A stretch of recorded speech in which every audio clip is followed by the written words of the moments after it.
Hey guys, this is Dave with Audio In, and this is the Oriveti Od100. Of course, I did recently review the Od200, so this is kind of a step below that. And I've had quite a few sub $100 IMs come across this review table lately, and very few of them have really surprised me or caught me off guard. Now, I will say the Clanar, the Plutus Beast did surprise me, but it seems like most of them have just been okay. So did the OD100 surprise me?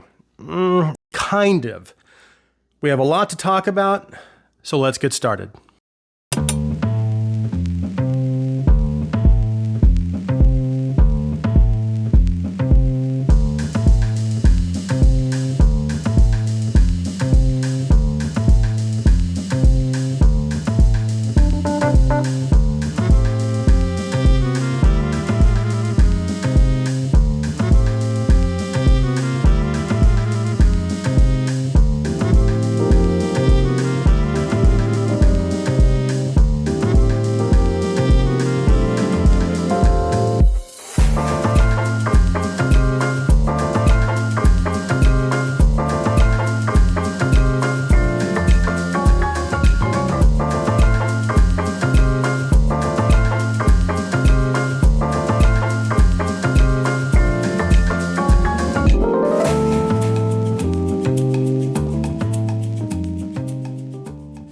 Included in the box is the IEMs and cable. It also comes with a great little case and a nice assortment of tips. Now, as far as the price, design, and specifications, it comes in at $69, and the shell body has an all milled metal build that feels really nice. The build quality is pretty good, although it has a very simple bullet-shaped design to it. It's quite light, and because of its smaller size, it is very comfortable. However, I did have a little bit of an issue trying to get a good seal, and in the end, I didn't have much luck with any of the tips, so I had to use some of my own, and I ended up using the S&S tips, the new S&S tips. But after that, I seemed to be able to pretty much maintain a pretty secure fit, and I was able to wear them for quite a long time without having any issues as far as discomfort. The cable's pretty good. It has a 3.5 termination with 2-pin connectors.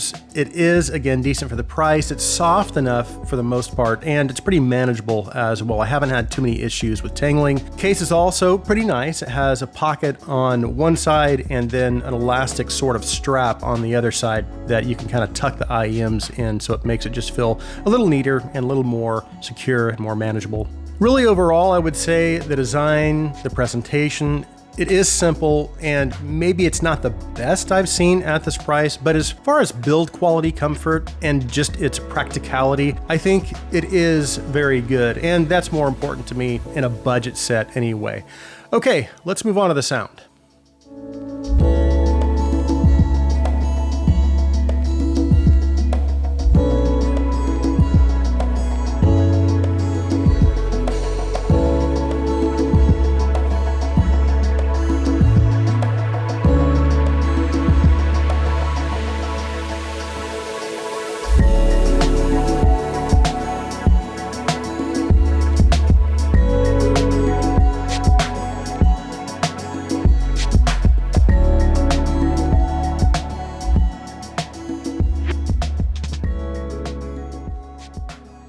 Okay, let's talk about the sound. So as far as the overall sound signature, I would consider it to be V-shaped, with the focus being on the mid bass, upper mids, and treble. But to me, the part of the tuning that seemed to really kind of dominate everything was the upper mids and treble, because while there is a fairly decent amount of bass energy, most of my attention was kind of being drawn to the higher frequencies. And that upper mid energy was the characteristic that kind of reminded me of the OD200 with the black nozzle. And along with that also came some of the same issue as far as it being a little shouty, but there are some other issues as well. Bearing in mind this is a budget set, so I did have to kind of temper my expectations accordingly. But if we break the sound down, starting with the bass, we do have a pretty decent amount of bass energy, which is to be expected with a V-shaped tuning, but it has more of a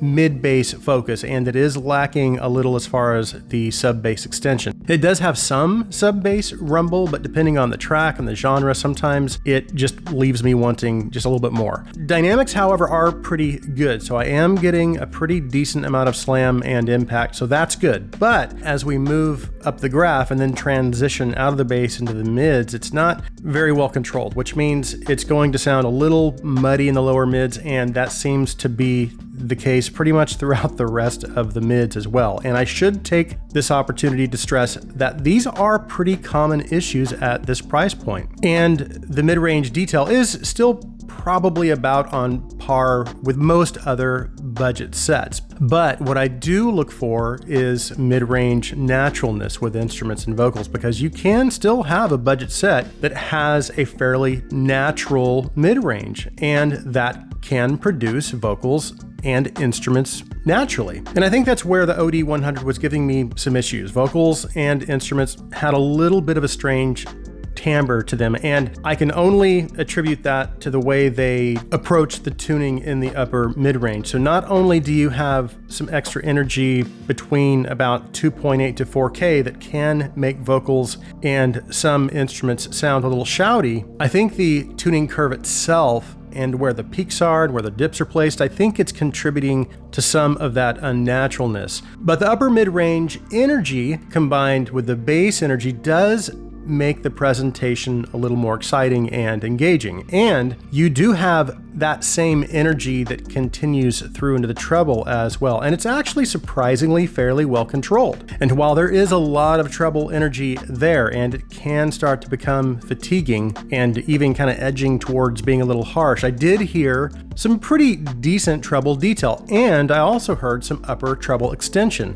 which helped to reveal some shimmer and air on certain tracks. So that was good. And that was the surprise I mentioned in my opening. Now, as for technical performance, detail levels were pretty good. It was lacking in the mid-range, but it got much better in the higher frequencies. The soundstage is about average in terms of its width for an IEM. So it's not necessarily wide, but it is realistic enough. But forward depth and instrument layering was not quite as good. And while I could place the instruments pretty much within the sound field as far as their general location, they did lack focus, and they sounded a little more like they were just floating in their space instead of being more anchored. So to kind of summarize everything again, I was kind of surprised by the treble tuning, and I liked hearing some of that extra detail in the top end, but I feel like some of the other issues were just kind of holding it back as far as bringing it up to that next level to where it might be able to compete with some of my other favorite sub $100 IEMs. And yes, it is fun, it's engaging, but when I compare it directly to the Plutus Beast, the Galileo, and even the Oranos, I just feel like it fell a little behind. I do think it's a nice set, and I even think it's appropriately priced. It's just that the other sets I just mentioned perform above their price point, so they are going to give you a little more for your money, in my opinion. So that concludes my review of the Oriveti Od100. Thank you guys so much for taking the time to watch. If you like my content, please take a second and hit that subscribe button. Also, if you would please like this video, please share this video. I hope you guys have an awesome day.